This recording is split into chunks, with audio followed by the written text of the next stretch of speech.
Hello and welcome to today's ACM Learning webinar. This webcast reflects ACM's deep commitment to lifelong learning, aiming to empower computing professionals and students who join ACM's worldwide community of more than 100,000 members. My name is Terry Coatta. I'm currently CTO for Marine Learning Systems, a startup company based in Vancouver, BC, providing training software for the marine industry. I've been involved in a number of technology startups over the past 20 years and have focused on the connection between software architectures and developer efficiency. I'm also involved with the ACM as a volunteer, serving on the ACM Practitioners Board, the Q Editorial Board, and chairing the Case Study Committee. If you haven't had a chance yet to check out Q, ACM's online magazine specifically for software developers, I urge you to have a look.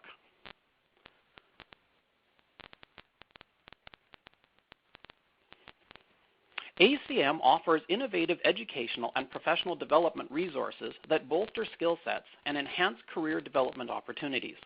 Our members are able to stay competitive in the dynamic computing world with a range of ACM Learning Center online resources at learning.acm.org. You can see some of the highlights on your screen. ACM recognizes the role of computing in driving the innovations that sustain competitiveness in the global environment. ACM's commitment to our members includes timely computing information published by the ACM, including Communications of the ACM and Q magazine, access to the ACM Digital Library, the world's most comprehensive database of computing literature, international conferences that draw leading experts on a broad spectrum of computing topics, support for education and research, including curriculum development, teacher training, and the ACM Turing and ACM Infosys Foundation Awards. ACM enables its members to solve critical problems using new technology that enriches our lives and advances our society in the digital age. Before we get started, I'd like to mention a few housekeeping items shown on the slide in front of you. In the top right corner of the slide area on your screen, there is a button that will allow you to enlarge the slides. You may also enlarge the slides at any time by dragging the corner of the slide window. The slides will advance automatically throughout the event. You can minimize the slide area, Q&A, and bio screens using the buttons on the bottom panel. You can also use a number of widgets, also found on the bottom panel, including Facebook, Twitter, Wikipedia, a sharing tool, and a resource list where you can get a copy of the slides. If you are experiencing problems with the program, please press the F5 key on your keyboard if you're using Windows, or Command-R if you're on a Mac to refresh your console. Or you could try closing and relaunching the presentation. You can also visit the webcast help guide by clicking on the Help widget below the same window. To control volume, adjust the master volume on your computer. At the end of the presentation, you'll see a survey URL on the final slide. Please take a minute to fill it out to help us improve your next webinar experience. This session is being recorded and will be archived. You will receive an automatic email notification when it is available, or you can check at learning.acm.org in a few days for updates. At the end of our presentation, we will have time for questions, and we hope you will have several. If you think of a question during the presentation, please type it into the Q&A box and click on the Submit button. You don't need to wait until the end of the presentation to begin submitting your questions.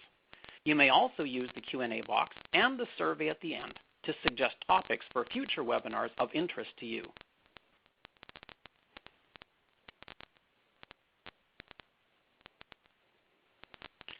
You can now use the Facebook and Twitter widgets on the bottom panel to share the presentation link with your friends, as well as tweet comments and questions using the hashtag ACMWebinarKate. We'll be watching for your tweets. Today's presentation is Big Data Without Big Database, Extreme In-Memory Caching for Better Performance by Kate Matsudaira. Kate Matsudaira specializes in creating and operating large-scale web applications. Her focus has primarily rested on SaaS applications and big data. She has extensive experience building and managing high-performance teams and is a fan of agile development and the lean startup movement. Kate is currently founding her own startup, popforms, but has held roles as a developer, project manager, product manager, and people manager at companies including Amazon and Microsoft. She's also been the VP of Engineering and CTO for companies like Moz, Decide, which was acquired by eBay, Delve Networks, which was acquired by Limelight. She is also one of the curators of the Technology and Leadership newsletter. Kate blogs on tech and leadership at katematz.com. Kate, we look forward to your presentation here today. Thank you, Terry.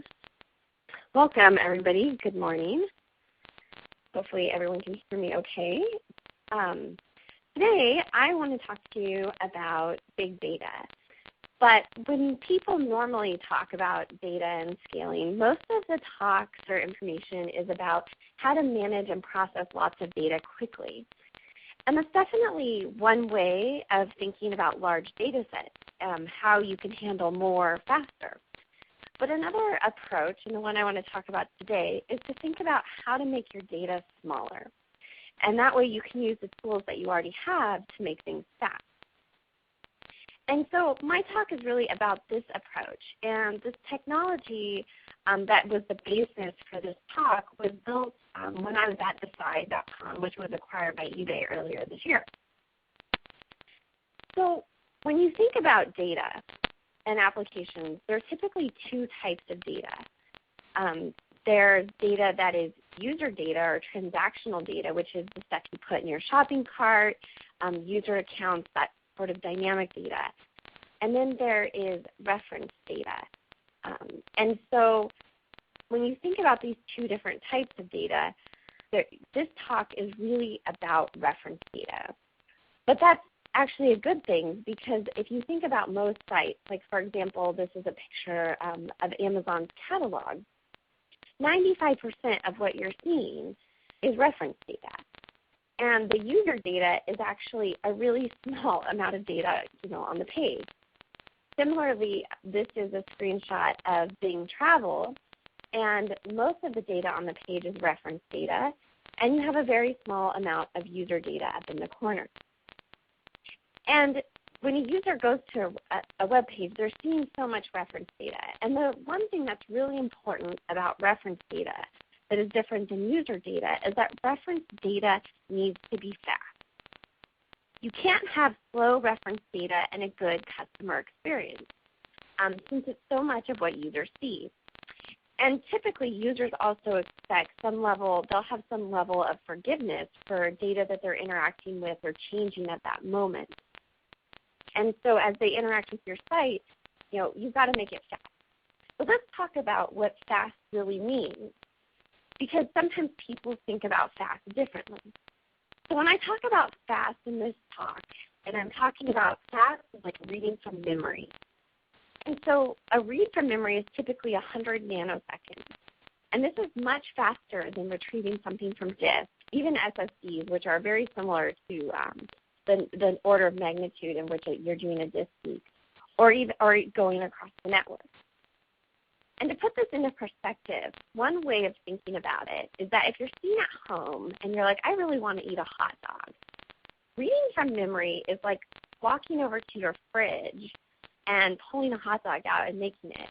Whereas if you're going to disk or going across the network, it's like getting in your car and driving to Florida. For me, anyway, I'm in Seattle, so it'd be like, 5,000 times slower to get that hot dog, right? But of course, Florida has great beaches. They probably have better hot dogs than I'm going to have in my fridge. But I think it puts kind of the analogy into perspective. And so when you think about performance, you want to have as much of your data as possible in memory, so local to every request that you make, because this is going to make your website feel really fast for users. And so let's talk a little bit about website architectures and kind of how you might evolve or change, or how different systems can be used to take the merits of this approach. So in this diagram, and if you're having trouble seeing it, I encourage you to download the slides from the slide widget, which they're a little easier to read sometimes, is of a simple kind of service-oriented architecture for a generic website. And if you look at this example, you can see some obvious problems, right? Like, for example, there's only one database. And so if it goes away, you lose all of your data. And that would be pretty bad. So you have like this availability problem. But you also have some performance problems because you only have one database to cater all of your load. And the other thing is that because you only have one database, you also have some scalability into how much data you can store. And so the first thing that you're going to want to solve is obviously the availability problem, right? You don't want data loss. So you want to add some sort of replication. But if you do this, you've introduced a new problem. You still have the scalability problems of having one database, but you also have the performance problems because you're just reading from one database as well. And you also now have a new problem of operational overhead from this new replica that you've introduced into your stack. And so you think about this and you're like, okay, well, let's look at and try and solve some of these performance problems. And we'll add a cache. Like this is very common. This is kind of the way people go. You start with a database, you add a replica, and now you're like, oh, we want to make something faster, so we add these little local caches for each of our services. And this can help because now when you're reading some of the data, you are reading it locally from memory. You're not having to go to that database to fetch it. But the thing about this is that this local cache doesn't really solve all of your scalability problems. You still have one database that you're reading from. You still have the operational overhead of your replica.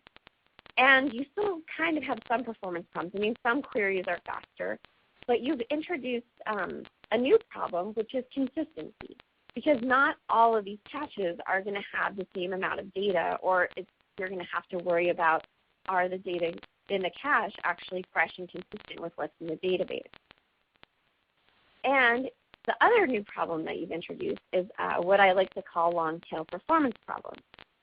And so what this means is that if you think about most sites, and especially in e-commerce, you typically see 80% of your traffic on 10% of the entries in your data set. And the remaining 20% you don't see. And so this means that you're either going to evict your head items from the cache when you have a long-tail query come in, or you're going to be evicting your long-tail product. And either way, a customer or someone is going to get slow results. And so one of the common ways of solving this problem is to just use a bigger cache. So this is probably one of the more most common architectures that you see, because this does help a lot, especially with consistency from those individual caches, and it allows you to fit a lot more data in memory, so it minimizes the long tail problem. But the reality is you still have the same problems that you had before. You have your operational overhead, your performance problems, your scalability problems. You still have consistency problems, and you still have some long-tail performance problems. But this is but because they do help, there's still some issues, I think, around this, but it is really popular. So I want to talk a little bit about these technologies because they are so widely used. I've used them myself in both previous companies and in products that I built because they really do speed things up. So most of you have probably heard of Memcache. It's one of the most popular open source solutions. If you're using AWS, you've probably also heard of Elasticache, which is kind of their version of that. And probably the best one that exists in the market is what I've called Oracle Coherence. And this is a lot more sophisticated, but it's also a lot more expensive. And when it comes to each of these caching technologies, there are some good things and some bad things, and some trade-offs. So one attribute that all of these caches share is that they're simple. Most are generic key value stores where you can put different types of data. This allows them to scale horizontally because there's no real imposed ordering. These caches also work by simply dynamically assigning keys to different nodes. So it allows you to scale really easily in a horizontal sort of way right out of the box. So this is handy to get a lot of data in there really quickly. And the other thing that these caches typically do is they'll dynamically rebalance all your data as it grows. And this is great, but it can have some limitations. So for example, most of these caches will have poor performance until you loaded the data into the cache. So what is typically called a cold start.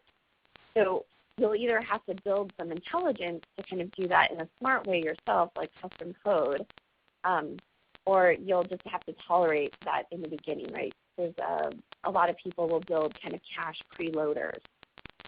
The other problem with these caches is that unless you're using Oracle Coherent, it's the only one that kind of has this, is they don't really give you any assumptions about loading or updating the data. So if you have data that is dependent on one another, it's really hard to take advantage of that or indicate that, so that you know if you evict one thing, you should evict the other, right? So if you have a data set, for example, that's derived from another data set. So for example, at the slide we had price histories of products. And these histories are derived using, obviously, the current price of the product. But it's very hard to let the cache know that when you change the price of the product, you also need to change the price history without kind of building that sort of knowledge in yourself. So with these technologies, there are certainly, a lot of benefits. You get increased scaling, better performance, and the ability to kind of do all these different things. But the challenge is you introduce this operational overhead to make all these things possible. And coming back to our original point, you still have that extra network cost. So we're still essentially driving to Florida to get our hot dogs instead of because we have to go across the network to retrieve any data. And this is not ideal, right? We really want our data to be as local to the request and our services as possible. And so you might be saying, okay, well, you've talked about all these different things, but what about NoSQL? That's something a lot of people talk about. And I didn't mention this earlier. And in many business cases, this may actually work well for you, and it's possible these databases could provide the reprieve that you need. But in most cases, if you have an architecture that looks like the one on the slide, you'll still have some performance problems. You'll still have some scalability problems and some operational overhead. It's just unclear which one. And, of course, going back to our performance reminder, any data that you're putting in a remote store, you're going to have to go across the network. And this is important because if you think about your remote store retrieval latency, right, like what you have to do, the fastest you're going to be able to get a single value from that store is going to be 1.75 milliseconds. And this is a lot bigger than this time to read, one thing from memory, which is 100 nanoseconds. So it's a big difference.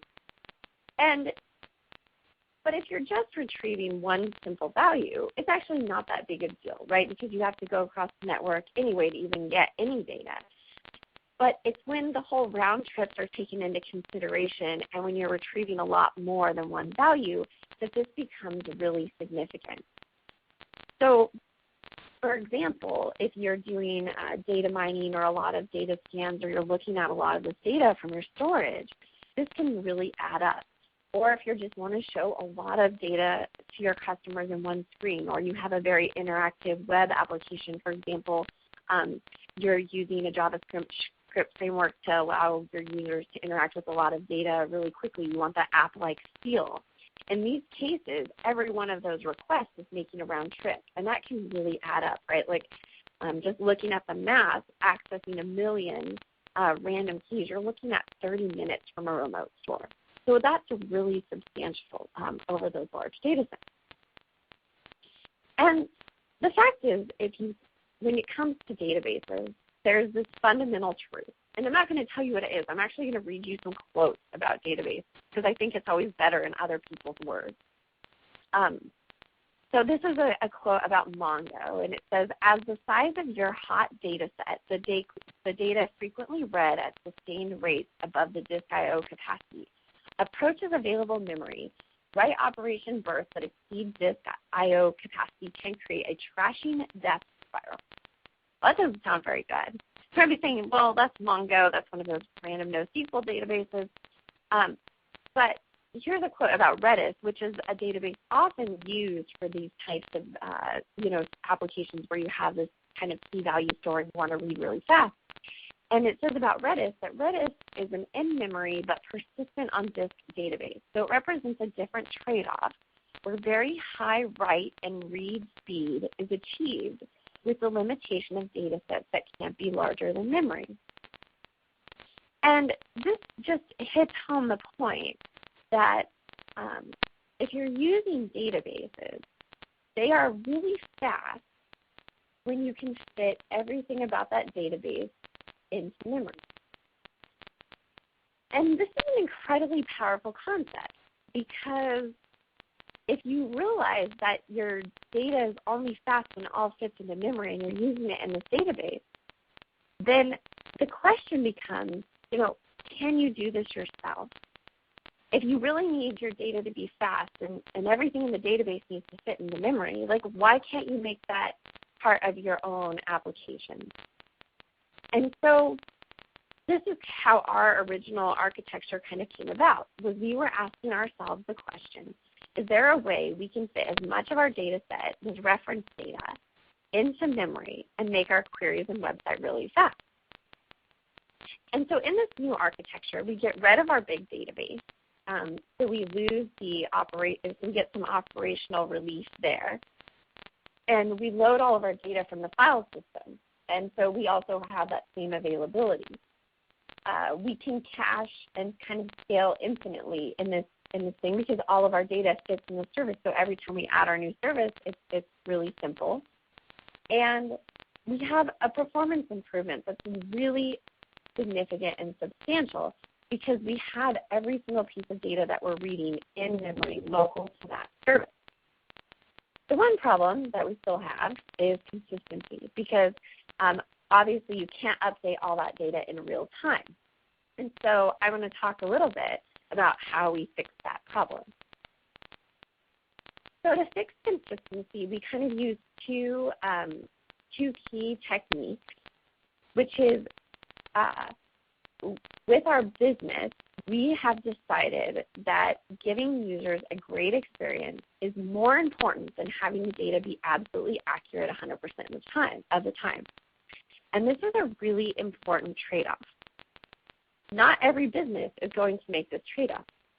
However, when we were designing this, it was more important for us that if a user clicked on a product and it said the product had 8 sellers, that if they looked at the sellers a few seconds later, that it would show 8 sellers versus if the seller changed at that moment or whatever to only have 7. So we have this notion that we want our data to be consistent for the user experience.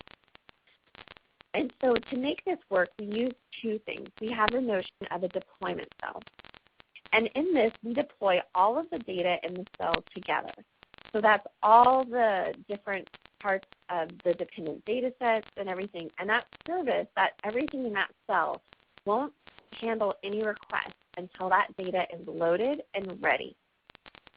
And the other thing that we do to make this possible is to have sticky user sessions for each of those cells. So users get a consistent experience the entire time they're on the website. This also allows us to update each cell separately, allows us to scale by adding kind of new cells. And this is how we really ensure that our data is consistent per user, which gives us the best experience. You can see where we've made that trade-off that one deployment cell might not be in sync with another deployment cell, and therefore the data could be slightly inaccurate. And that's a business trade-off. But, and like I said, it won't necessarily work for everyone, but I think it's an important thing to understand. So let's talk about the hard part, right? Which is like, it sounds great, the architecture makes sense, but like, how are you going to fit all of that data into memory? Because this is why people typically have like multiple databases or multiple different services serving all this data, because it's a lot of data.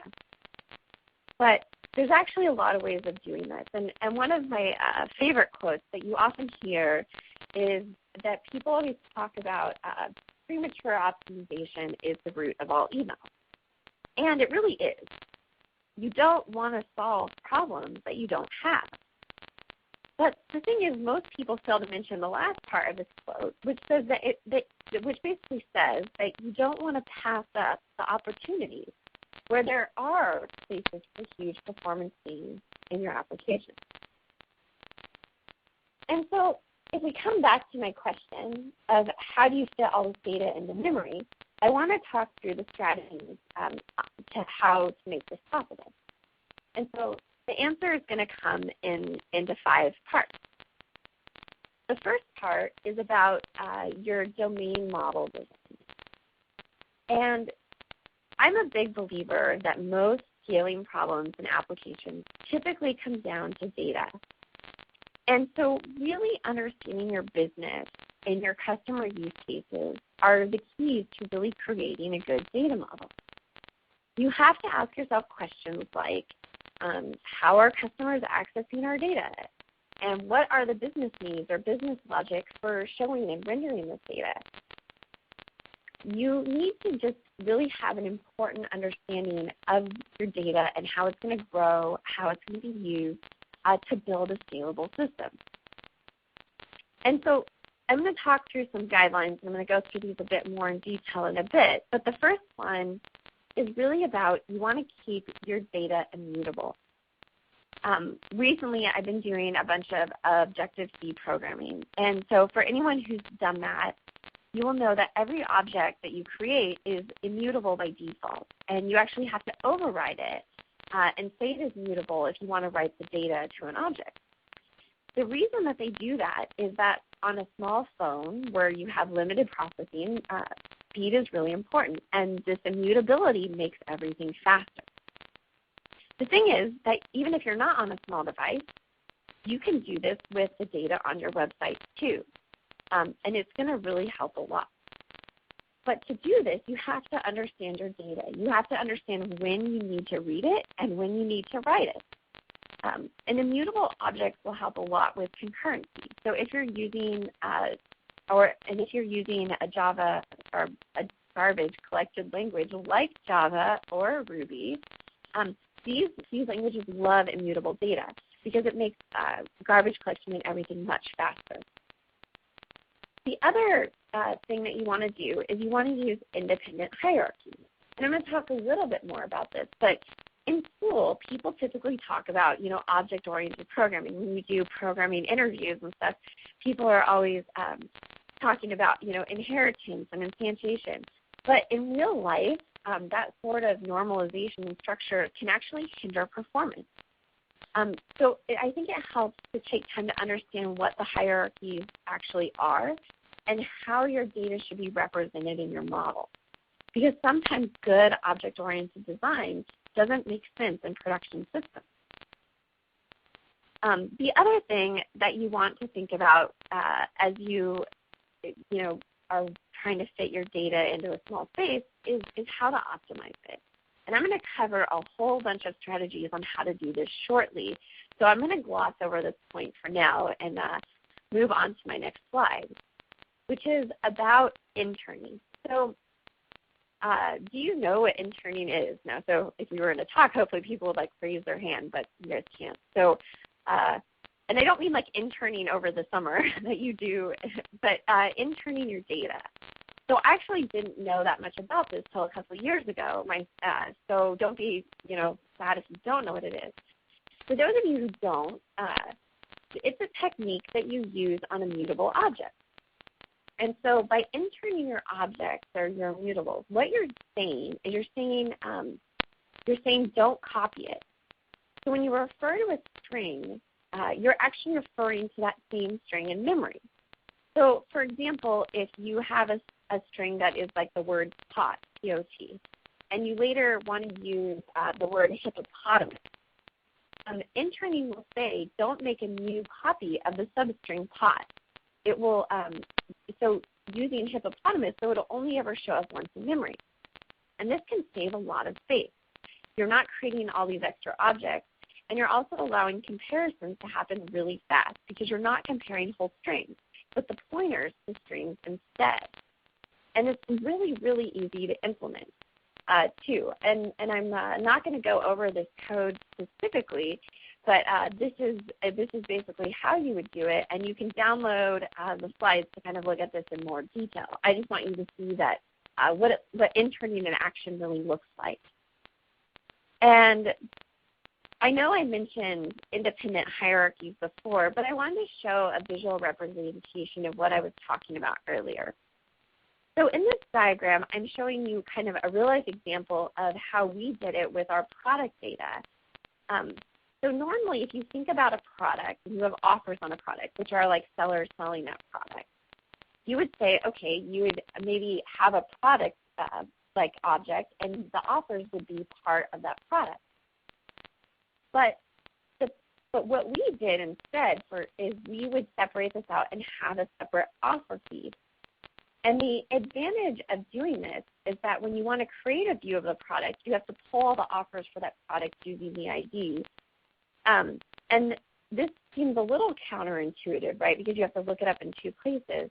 But because we're pulling everything from memory, this allows us to compress the offer feed in a really small way because the data is really, really similar in structure.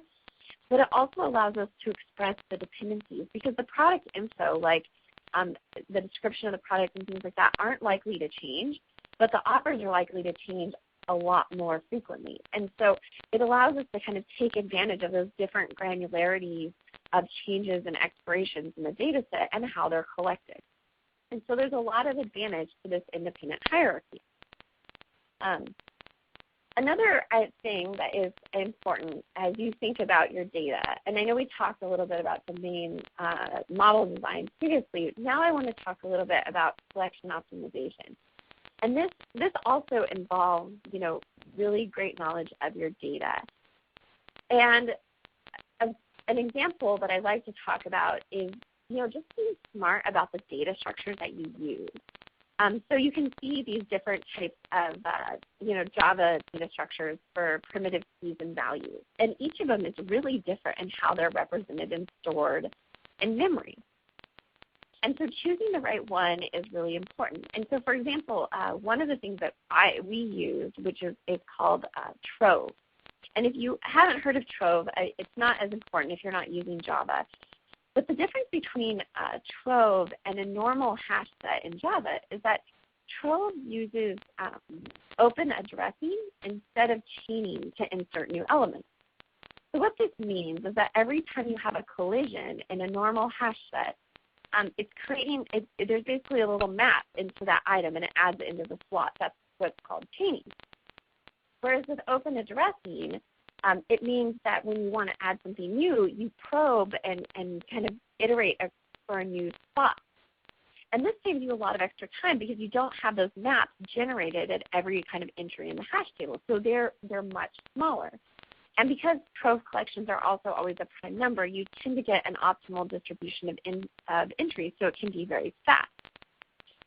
And like I said, I'm talking about the specifics of one data collection, but depending on the language that you use, there are all different sizes. And so the important thing to understand is just what are the overhead of these data structures.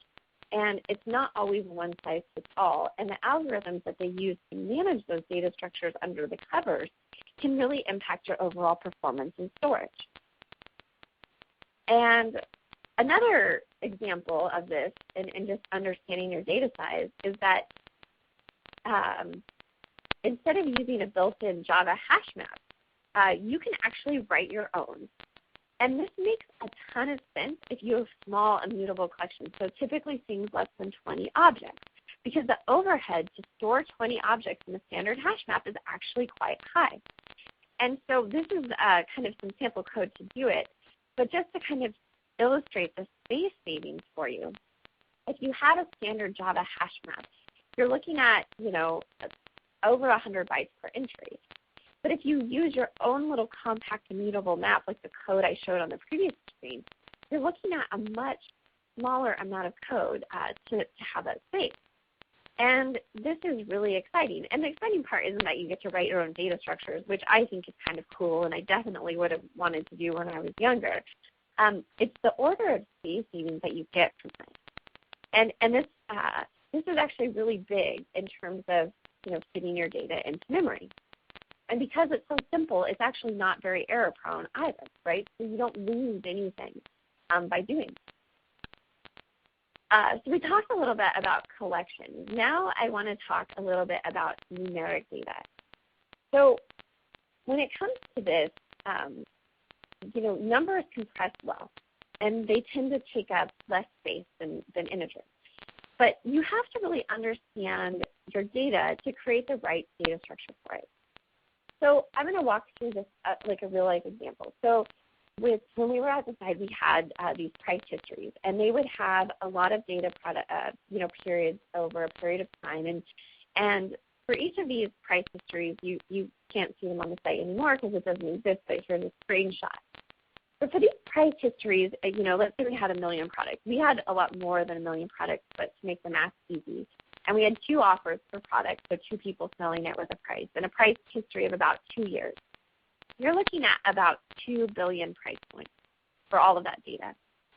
And so if you were to naively want to store this data into a data structure, a common thing people might use would be a tree map. You would say, okay, I want to store all this data and just kind of put it there. But if you look at how many data points that actually is, that is up to 180 gigabytes. And this is huge, right? Like you don't want to put this in every one of your services because then you're going to have really, really expensive hardware to make this possible. Plus, forget all the other data that you need to store, right? We have a lot more on a web page than just the price history. But the thing about price histories that are different, and this is why I think it's so important to understand your data, is that our data doesn't look necessarily like a stock market, right? Like it's not that volatile. Price histories typically look a lot more like this, where you see a price that stays consistent for a number of days. And the nature of this data allows us to do something kind of special, which is take advantage of a technique called run length encoding. This works really well for data that has a pattern or you have time series data, and it's really easy.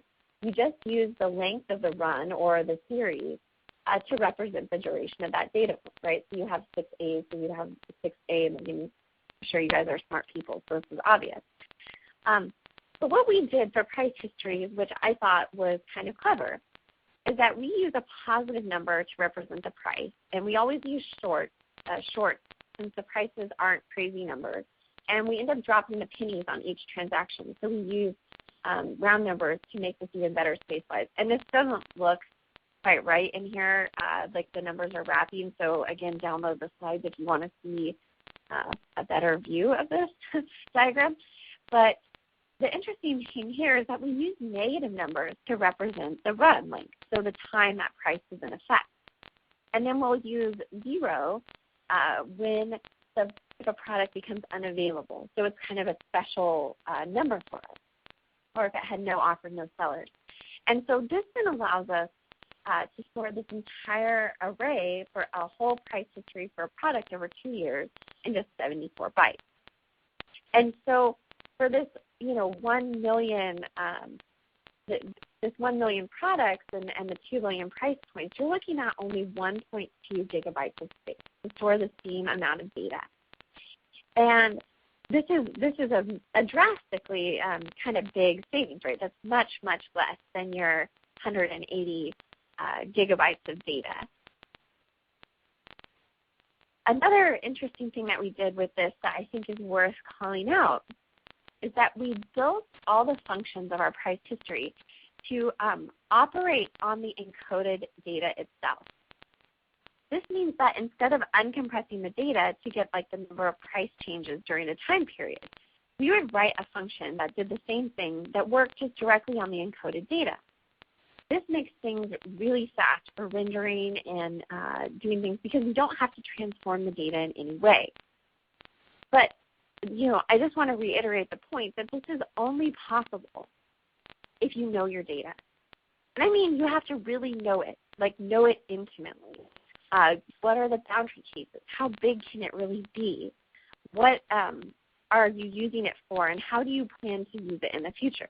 You have to understand this to be able to do things like roll your own data structure. but it can give you a lot of spacing.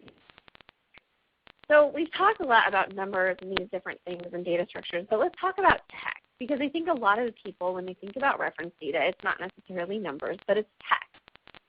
But text offers a whole lot of optimizations too, and these are actually, I think, useful even if you're not trying to make your data small, like you make big data small, but just reducing your overall payload. Because when you use a lot of built-in data types and different things, you actually are getting a lot of extras.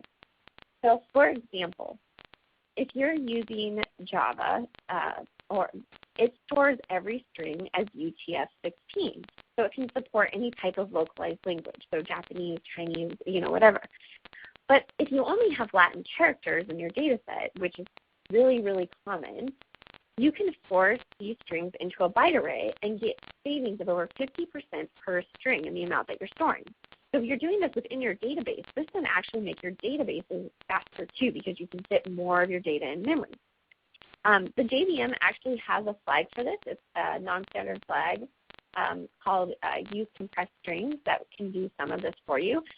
But if that isn't an option, you can do this yourself. It's very easy. It's not that error prone. You can see the code on here.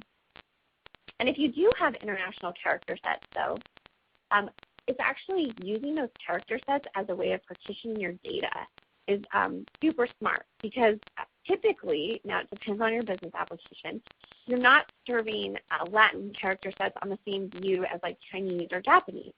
And so you can compress each of those character sets, each of your localized strings, into their own byte array partitions, which allows you to then kind of scale and still support mixed character sets.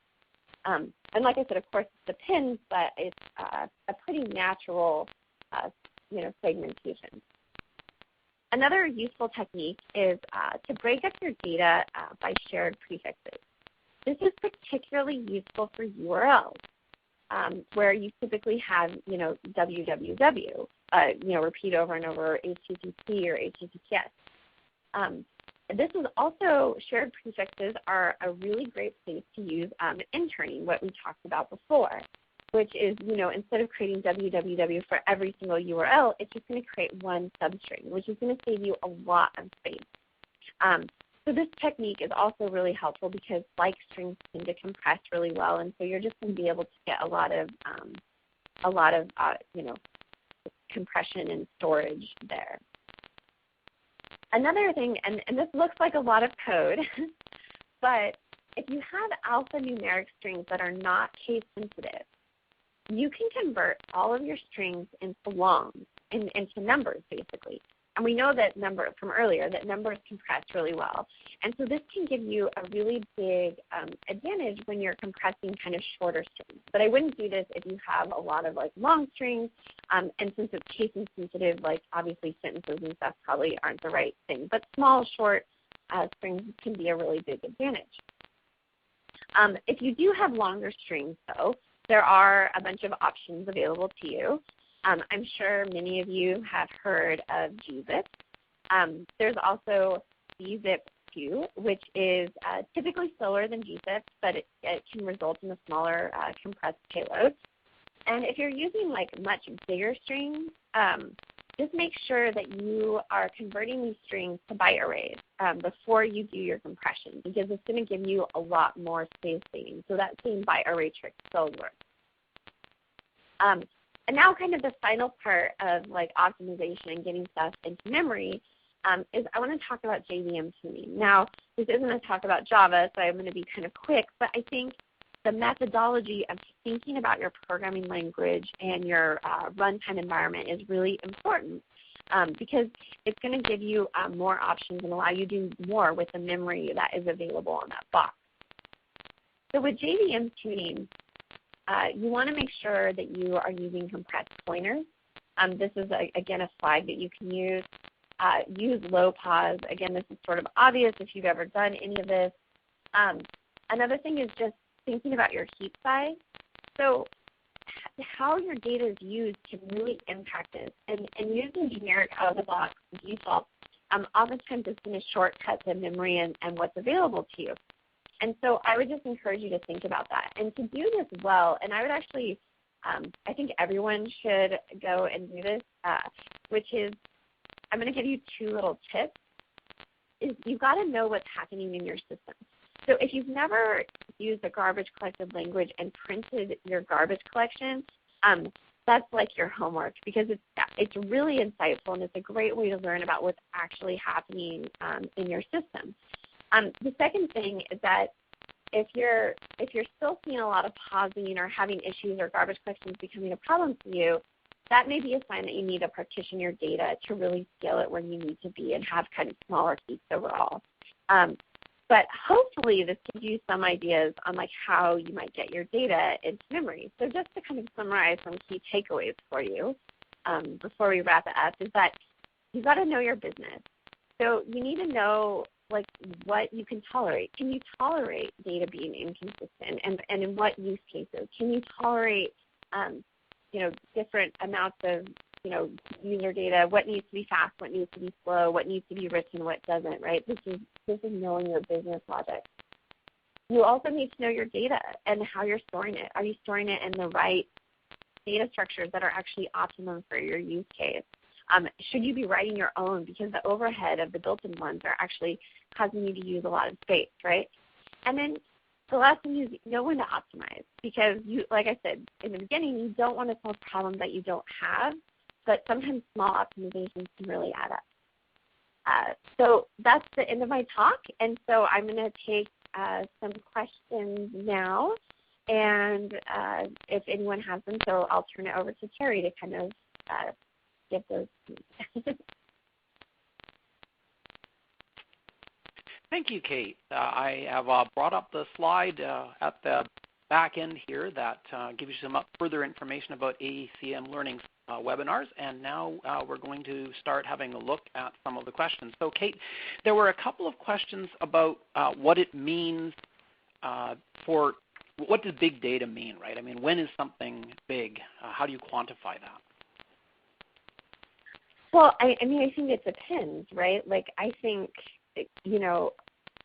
I'm talking about getting all the data into memory. So whatever sort of box that you're using to manage your services and be able to both, run what you're running there and query that data is what I consider big. But, I was talking about taking 2 billion price points, which is like 180 gigs, and putting it down into 1.2 gigabytes. So big is relative. And I think it depends on each application. And sorry, that's a hand-wavy answer, but it's the best I can give you. Right. A similar question, and maybe this is kind of an operational survey question, just talking about the industry, but I mean, how big are these in-memory caches that people are using today? Gosh, I think it depends. I mean, ours was probably, we would fit on like an extra large instance on Amazon for each of our services. So we were in the cloud, and so really looking at what was available there. But I think, people will, depending on different people, if you have more hardware available to you, or you don't have that much data. Like, for example, if you only had 1 million products, you'd only need maybe 2 gigs, 3 gigs to put it all in the memory. So I think it just depends on what your business use case is and how much reference data you're actually looking at. So, a related question, maybe just looking for a little bit more information on that front, is when somebody is thinking about trying to size the machine, about how much RAM they should have, what's involved in that thinking process?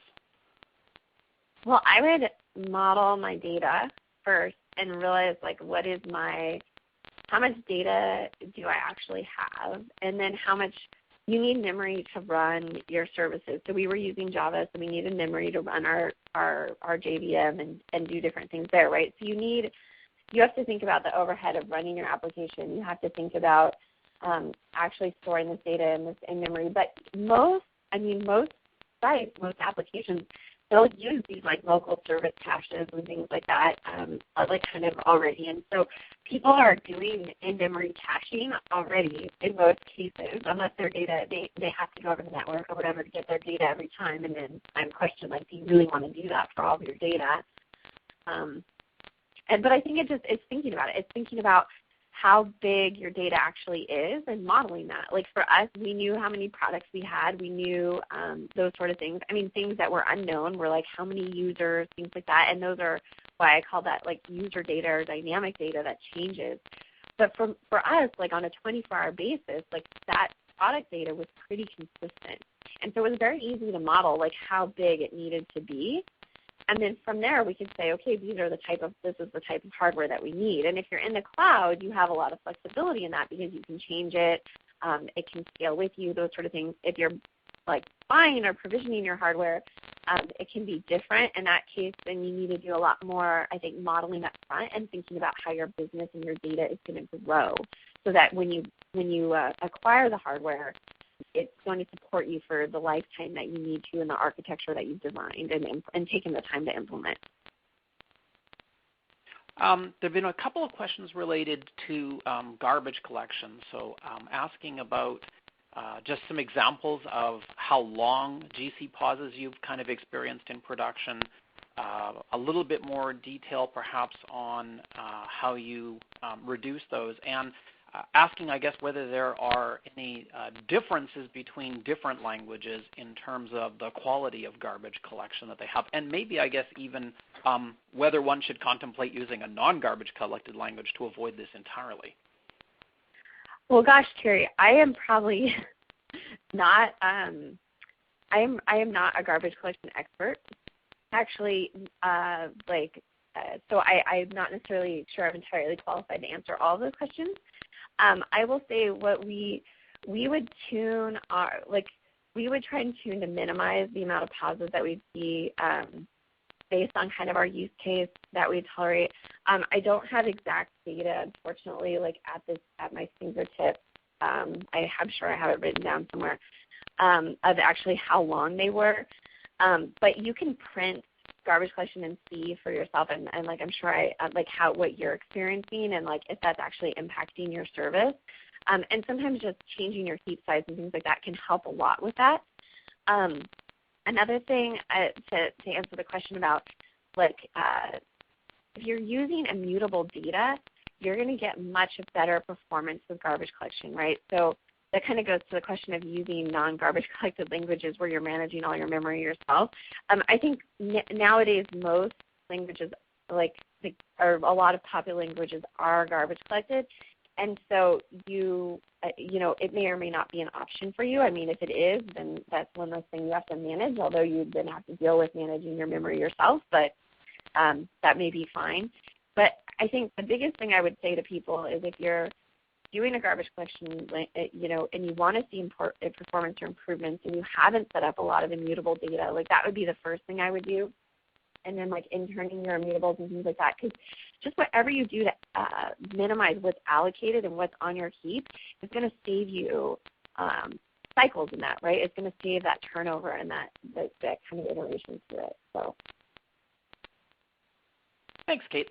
There were a couple of questions talking about the relationship between what you've been referring to as reference data that's kind of being used in an operational basis and what people typically think of as analytic data for real-time analytics on the back end of stuff. So what's the connection here between those things? I mean, is there another infrastructure somewhere else that's dealing with the analytics side, and how is that coordinated with the reference data stuff that you're referring to? Well, I'm not sure what you mean by analytics data, because I would say analytics data, if it's you have a granularity of how time sensitive your data is. And the data that's loaded into your cache, for us, product offers could change every minute or whatever, and you would have your kind of consistency in how often you're updating that data is basically how out of date things can be. And I think you can still do this with that analytical data. It's just that when you have, I like to think of it as more writable versus readable data. If you're using the data like analytics, where you're mostly doing real-time analysis of what's going on, that to me is still reference data. It's just a matter of how fresh does that data need to be for your business use case. Do you need to have to-the-minute data, or if the data is an hour old, it's still okay, right, or 5 minutes, 10 minutes. and what that threshold is. And I think if you understand that, like you can use analytics data as reference data, and that way you can put it into memory and figure out what makes sense. And maybe what you end up doing is having different services for the different types of queries or different data sets that you might be querying against. And then kind of thinking about user sessions in that way based on kind of what you're accessing at that moment, like the data locality piece. The second thing is user data, which to me is the data that you can't make immutable. Like, Terry, I couldn't make your shopping cart immutable because then you couldn't add anything to it. And so to me, it's more about what data is getting written to. And so analytic data to me falls into reference data for the most part. So, I mean, it's interesting that you talked about the user data there, because one of the other questions was, how do you deal with the reverse situation where your user data is gigantic? Doesn't fit into memory. I would say, well, it depends on like what is going on with that user data. Is it user data that's been uploaded? Is it user data that can change? I think that if you're in a situation where you're all user data, no reference data, then I don't know if I would take this approach. To be honest, I might architect my system differently because you're in a high write situation. What I'm talking about here is largely a high read situation, which is like the majority of a lot of websites. So I think it just depends. But if it's like user generated data, but it's fairly static, like I think about Facebook status updates, for example. They're write once, and then you generally don't edit them; you delete them. I think. I don't go on Facebook enough, but or I know tweets are like that, right? Like in those cases, each of those things that are generated are reference data because they're not being written again. They're created as immutable, and with immutable objects, you either keep them or delete them, but you're not really updating them. Right. Does that make sense? Yeah. No, I think that made a lot of sense. There was another question here to perhaps compare and contrast the value in a hardware-accelerated DB as compared to a lot of bespoke programming to create fast local data structures, essentially. Well, if your data is not living on the same box as your services, you're still going across the network. So you're still not going to get super fast performance if you have to go to a separate hardware, like piece of hardware, no matter how accelerated it is. That being said, though, if it is custom code and it is a lot of work, but if your data is not that complicated, which most, it's just understanding it and building it around it. But I also would say that in most use cases, this may not apply, especially if you don't want the trouble of doing it, because you do get the advantages. It's just a matter of what makes sense for your business. When we were at the side, this really mattered to us because we would do a lot of applied machine learning and data mining on our data sets. And if you think about it, for us, like doing 1 million sequential reads across the network taking 30 minutes versus being able to do that in a few seconds, that sped up and really impacted our speed of innovation and how we could develop our algorithms and our technology and our IP. And so there was a tangible business value that was actually significant and measurable to rolling our own data because of the time savings we got in analyzing that data. So I think in real world, like analytics applications, if you're doing a lot of data processing, data crunching, things like that, these sort of architectures make a lot more sense because of the business value of getting your results faster. But if you're using kind of a standard like Facebook or something like that, where you're not necessarily, there's no advantage in doing that, and users are willing to wait the time and there's forgiveness there, then that would be silly. Like you're building all this extra code for no reason. Right. I mean, and again, I think a lot of these questions are glancing off similar sorts of questions. So somebody asked, what is the performance overhead for that kind of decompression compression architecture relative to fetching data over the network? I think it depends. I mean, for us, we would just display and operate on our compressed data. So for us, it didn't. Most of the compression, I mean, some of it was really insignificant because it's still faster in memory and in the CPU than going across the network. But you can benchmark that yourself and kind of figure out what that looks like. And again, a kind of a related question, which was, did you ever run into circumstances where you're trying to create these optimized local data structures, but they end up performing more slowly? So I get it's maybe a question of how do you make sure that you really are going to be able to improve the performance of the system? Well, I think testing and benchmarking and making the trade-offs of your space. I think if you're in a distributed environment or whatever where you have to go across the network, if you can do something where you aren't going across the network and you're fitting things in memory, it's almost always going to be faster. When we were working on a search engine at a previous company, we always saw that our bottleneck in doing computation was the communication between the boxes. It was never on the box itself. And so I would say that generally, depending on the application, everything is depending on the application, but knowing that and benchmarking it and testing it. Also, I think knowing your data. If you think, I told you about these short collections that work well for objects less than 20, but if you all of a sudden your objects all start being more than 50, then you're going to end up inefficient, and you're going to end up not needing what you have, or kind of in a different situation. And so I think it is really understanding that data, and also really understanding how that data is going to evolve over time. With reference data, this is often really easy, right? You think about product data, how long can a title be? You can look at 1 million products and really understand that and be able to say, product titles aren't probably ever going to be longer than this. Prices, similarly. But you can't necessarily do that with essays or, kind of more blob type text or whatever. And so I think knowing your application and being this is what we're serving, this is what we're delivering, and this makes sense, allows you to make those judgments. Okay, well, I think we've run out of time today. Kate, that was a super presentation. I found that very interesting myself, and it was really interesting to hear your real-life experiences about the kinds of data that you've dealt with and the situations that you've been in. So thank you very much. Special thanks to our audience also today for taking the time to attend and participate. Up on your screen now is the URL for a feedback URL. So if you could please take some time to fill that out, that will help us fine-tune these webinars to your needs and wants. One final note, this webinar was recorded and will be available online in a few days at learning.acm.org/webinar. You can find announcements on upcoming webinars and other ACM activities at learning.acm.org and at acm.org. This is Terry Coatta saying thank you very much and hope you can join us next time. Thank you, everybody.